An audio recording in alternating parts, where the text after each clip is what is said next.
ओम शांति। आज 1 अप्रैल 2024 की साकार मधुर बुल्ली है। आज के महावाक्य में बाबा बोले, मीठे बच्चे, तुम्हारा यह जीवन देवताओं से भी उत्तम है, क्योंकि तुम अभी रचयिता और रचना को यथार्थ जानकर आस्तिक बने हो। तुम्हारा यह जीवन देवताओं से भी उत्तम है, क्योंकि तुम अभी रचयिता और रचना को यथार्थ जानकर आस्तिक बने हो। प्रश्न है, संगम युगी ईश्वरीय परिवार की विशेषता क्या है जो सारे कल्प में नहीं होगी? संगम युगी ईश्वरीय परिवार की विशेषता क्या है जो सारे कल्प में नहीं होगी? उत्तर है, इसी समय स्वयं ईश्वर बाप बनकर तुम बच्चों को संभालते हैं, टीचर बनकर पढ़ाते हैं और सतगुरु बनकर तुम्हें गुलगुल फूल बनाकर साथ ले जाते हैं। सतयुग में दैवी परिवार होगा, लेकिन ऐसा ईश्वरीय परिवार नहीं हो सकता। तुम बच्चे अभी बेहद के सन्यासी भी हो, राजयोगी भी हो, राजाई के लिए पढ़ रहे हो। ओम शांति। यह स्कूल व पाठशाला है। किसकी पाठशाला है? आत्माओं की पाठशाला। यह तो जरूर है, आत्मा शरीर बिगर कुछ सुन नहीं सकती। जब कहा जाता है आत्माओं की पाठशाला, तो समझना चाहिए आत्मा शरीर बिगर तो समझ नहीं सकती। फिर कहना पड़ता है जीवात्मा। अभी जीवात्माओं की पाठशाला तो सभी है, इसलिए कहा जाता है कि यह आत्माओं की पाठशाला और परमपिता परमात्मा आकर पढ़ाते हैं। वह है जिस्मानी पढ़ाई, यह है रूहानी पढ़ाई जो बेहद का बाप पढ़ाते हैं। तो यह हो गई गॉड फादर की यूनिवर्सिटी। भगवान वाच है ना। यह भक्ति मार्ग नहीं है, यह पढ़ाई है। स्कूल में पढ़ाई होती है, भक्ति मंदिर ठिकानों में आदि में होती है। इसमें कौन पढ़ाते हैं? भगवान वाच। और कोई भी पाठशाला में भगवान वाच होता ही नहीं। सिर्फ यह एक ही जगह है जहाँ भगवान वाच है। ऊंचे ते ऊंचे भगवान को ही ज्ञान सागर कहा जाता है, वही ज्ञान दे सकते हैं। बाकी सब है भक्ति। भक्ति के लिए बाप ने समझाया है कि उससे कोई सदगति नहीं होती। सर्व का सदगति दाता एक परमात्मा है। वह आकर राजयोग सिखलाते हैं। आत्मा सुनती है शरीर द्वारा, और कोई नॉलेज आदि में भगवान वाच है ही नहीं। भारत ही है जहाँ शिव जयंती भी मनाई जाती है। भगवान तो निराकार है, फिर शिव जयंती कैसे मनाते हैं? जयंती तो सब होती है जब शरीर में प्रवेश करते हैं। बाप कहते हैं, मैं तो कभी गर्भ में प्रवेश नहीं करता हूँ। तुम सब गर्भ में प्रवेश करते हो, 84 जन्म लेते हो।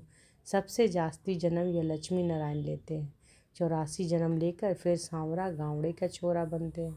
लक्ष्मी नारायण कहो या राधे कृष्ण कहो, राधे कृष्ण है बचपन के। वह सब जन्म लेते हैं तो स्वर्ग में लेते हैं, जिसको बैकुंठ भी कहा जाता है। पहला नंबर जन्म इनका है, तो 84 जन्म भी यह लेते हैं। श्याम और सुंदर, सुंदर सो फिर श्याम। श्री कृष्ण सबको प्यारा लगता है। श्री कृष्ण का जन्म तो होता ही है नई दुनिया में, फिर पुनर्जन्म लेते लेते आकर पुरानी दुनिया में पहुंचते हैं, तो श्याम बन जाते हैं। यह खेल ही ऐसा है। भारत पहले सतो प्रधान सुंदर था, अब काला हो गया। बाप कहते हैं कि इतनी सब आत्माएं मेरे बच्चे हैं। अभी सब काम चीता पर बैठकर जलकर काले हो गए हैं। मैं आकर सबको वापस ले जाता हूँ। यह सृष्टि का चक्र ही ऐसा है। फूलों का बगीचा व फिर कांटों का जंगल बन जाता है। बाप समझाते हैं कि तुम बच्चे कितने सुंदर विश्व के मालिक थे, अब फिर बन रहे हो। यह लक्ष्मी नारायण विश्व के मालिक थे। यह 84 जन्म भोग फिर ऐसे बन रहे हैं, अर्थात उन्हों की आत्मा अब पढ़ रही है। तुम जानते हो सतयुग में अपार सुख है, जो कभी बाप को याद करने की दरकार भी नहीं रहती। गायन है, दुख में सिमरन सब करे, सुख में करे न कोई। किसका सिमरन? बाप का। इतने सबका सिमरन नहीं करना है। भक्ति में कितना सिमरन करते हैं, जानते कुछ भी नहीं। श्री कृष्ण कब आया, वह कौन है, कुछ भी जानते नहीं। श्री कृष्ण और श्री नारायण के भेद को भी नहीं जानते हैं। शिव बाबा है ऊंची ते ऊंच, फिर उनके नीचे ब्रह्मा विष्णु शंकर, उनको फिर देवता कहा जाता है। लोग तो सभी को भगवान कहते रहते हैं, सर्वव्यापी कह देते हैं। बाप कहते हैं सर्वव्यापी तो माया 5 विकार है जो एक एक के अंदर है। सतयुग में कोई विकार होता नहीं। मुक्ति धाम में भी आत्माएं पवित्र रहती है, अपवित्रता की कोई बात नहीं। तो यह रचयिता बाप ही आकर अपना परिचय देते हैं, आदि मध्य अंत का राज समझाते हैं, जिससे तुम आस्तिक बनते हो। तुम एक ही बार आस्तिक बनते हो। तुम्हारा यह जीवन देवताओं से भी उत्तम है, गाया भी जाता है। मनुष्य जीवन दुर्लभ है, और जब पुरुषोत्तम संगम योग होता है तो हीरे जैसा जीवन बनता है। लक्ष्मी नारायण को हीरे जैसा नहीं कहेंगे, तुम्हारा हीरे जैसा जन्म है। तुम हो ईश्वरीय संतान, यह है दैवी संतान। यहाँ तुम कहते हो कि हम ईश्वरीय संतान है, ईश्वर हमारा बाप है, वह हमको पढ़ाते हैं क्योंकि ज्ञान का सागर है ना, राजयोग सिखलाते हैं। यह ज्ञान एक ही बार पुरुषोत्तम संगम युग पर मिलता है। यह है उत्तम तो उत्तम पुरुष बनने का योग, जिसको दुनिया नहीं जानती। सब कुंभकर्ण के अज्ञान नींद में सोए पड़े हैं, सबका विनाश सामने खड़ा है। इसलिए अब कोई से भी बच्चों को संबंध नहीं रखना है। कहते हैं अंतकाल जो स्त्री सिमरे, अंत समय में शिव बाबा को सिमरेंगे तो नारायण योनि में आएंगे। यह सीढ़ी बहुत अच्छी है, लिखा हुआ है हम सो देवता फिर सो क्षत्रिय आदि। इस समय है रावण राज, जबकि अपने आदि सनातन देवी देवता धर्म को भूल और धर्मों में फंस पड़े हैं। यह सारी दुनिया लंका है, बाकी सोने की लंका कोई थी नहीं। बाप कहते हैं कि तुमने अपने से भी जास्ती मेरी गिलानी की है, अपने लिए 84 लाख और मुझे कन कन में कह दिया है। ऐसे अपकारी पर मैं उपकार करता हूँ।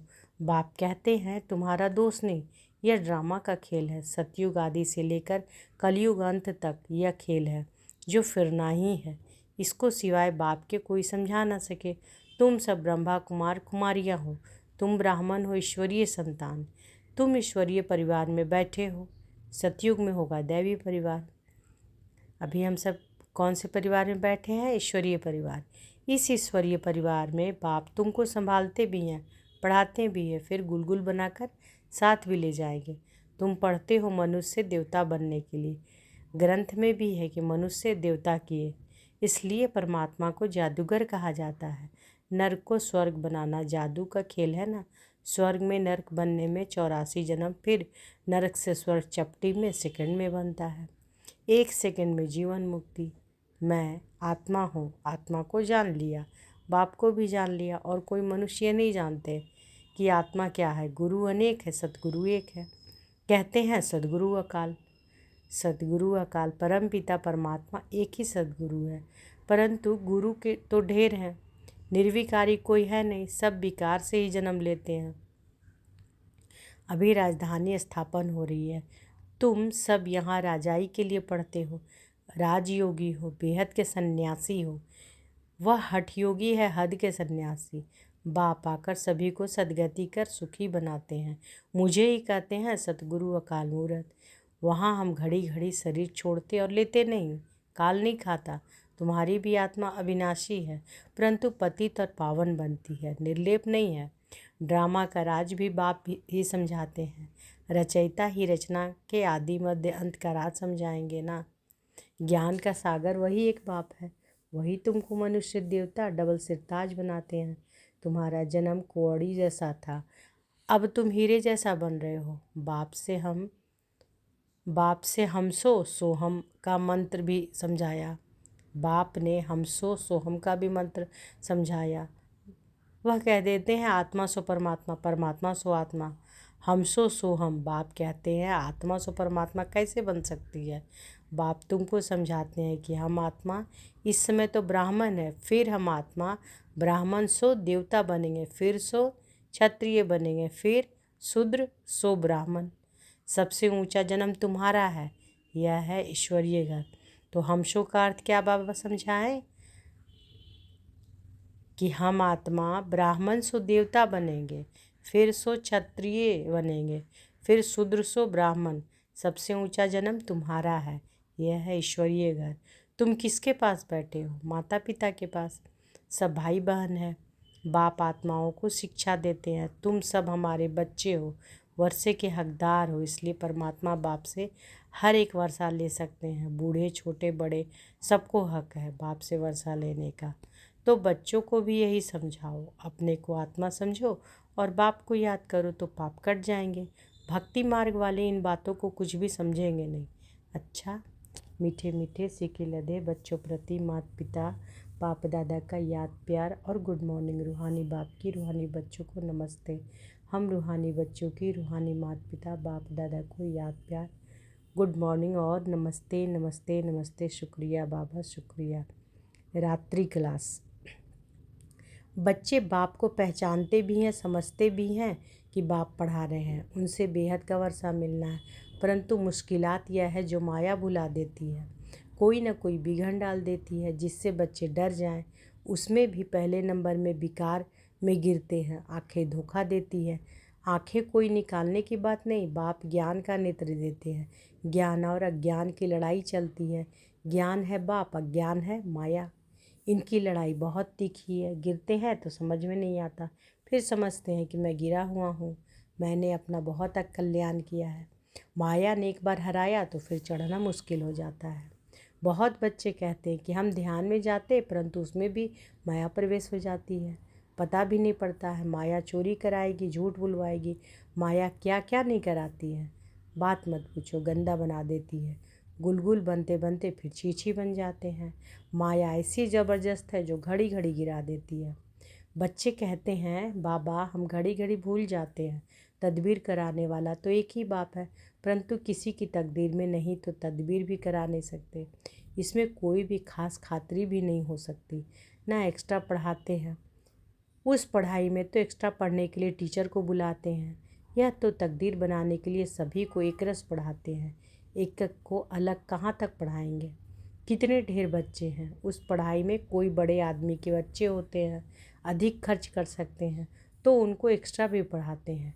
टीचर जानते हैं कि यह डल है, इसलिए पढ़ाकर उनको स्कॉलरशिप लायक बनाते हैं। यह बाप ऐसे नहीं करते हैं, यह तो सभी को एक रस पढ़ाते हैं।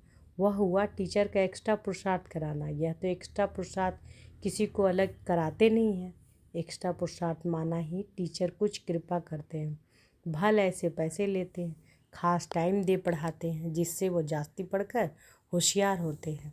यहाँ तो जास्ती कुछ पढ़ने की बात ही नहीं, इनकी तो बात ही एक है। एक ही महामंत्र देते हैं। कौन सा महामंत्र देते हैं? मन मना भव का। याद से क्या होता है यह तो तुम बच्चे समझते हो। बाप ही पतित पावन है, जानते हो कि उनको याद करने से हम पावन बनेंगे। अच्छा, गुड नाइट। धारणा के लिए मुख्य सार। पहला है, सारी दुनिया अब कब्र दाखिल होनी है, विनाश सामने है, इसलिए कोई से भी संबंध नहीं रखना है। अंतकाल में एक बाप ही याद रहे। दूसरा, श्याम से सुंदर पतित से पावन बनने का यह पुरुषोत्तम संगम युग है। यही समय है उत्तम पुरुष बनने का। सदा इसी स्मृति मेरा स्वयं को कौड़ी से हीरे जैसा बनाना है। वरदान है, ज्ञान धन द्वारा प्रकृति के सब साधन प्राप्त करने वाले पद्मा पदम पति भव। ज्ञान धन द्वारा प्रकृति के सब साधन प्राप्त करने वाले पद्मा पदम पति भव। ज्ञान धन स्थूल धन की प्राप्ति स्वतः कराता है। जहाँ ज्ञान धन है वहाँ प्रकृति स्वतः दासी बन जाती है। ज्ञान धन से प्रकृति के सब साधन स्वतः प्राप्त हो जाती है, इसलिए ज्ञान धन सब धन का राजा है। जहाँ राजा है वहाँ सर्व पदार्थ स्वतः प्राप्त होते हैं। यह ज्ञान धन ही पद्मा पदमपति बनाने वाला है, परमार्थ और व्यवहार को स्वतः सिद्ध करता है। ज्ञान धन में इतनी शक्ति है जो अनेक जन्मों के लिए राजाओं का राजा बना देती है। स्लोगन है, कल्प कल्प का विजयी हूँ, यह रूहानी नशा इमर्ज हो तो माया जीत बन जाएंगे। कल्प कल्प का विजयी हूँ, यह रूहानी नशा इमर्ज हो तो माया जीत बन जाएंगे। तो आज के महावाक्य में क्या बाबा बोले कि तुम्हारा यह जीवन देवताओं से भी उत्तम है, क्योंकि तुम अभी रचयिता और रचना को यथार्थ जानकर आस्तिक बने हो। अच्छा, शुक्रिया बाबा, शुक्रिया। ओम शांति।